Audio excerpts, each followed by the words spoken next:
17 જૂન 2025ના રોજ એક cyber ફ્રોડની complaint નોંધવામાં આવેલી હતી ફરિયાદી દ્વારા, જે અંતર્ગત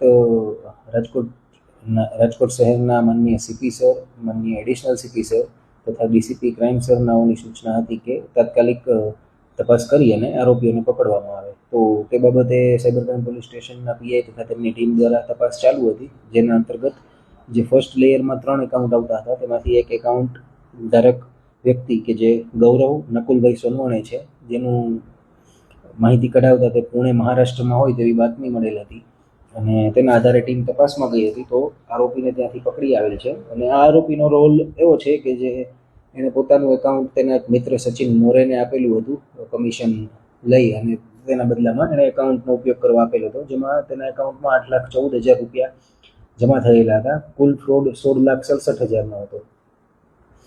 ત્યારબાદ હાલ ગૌરવ તો અરેસ્ટ થઈ ગયેલ છે અને એના ઉપરના જે આ સચિન મોરે છે તે હાલ જેલમાં છે, જેથી તેનો ટ્રાન્સફર વોરંટ કઢાવી અને તેને લાવવાની પણ કામગીરી ચાલી રહી છે.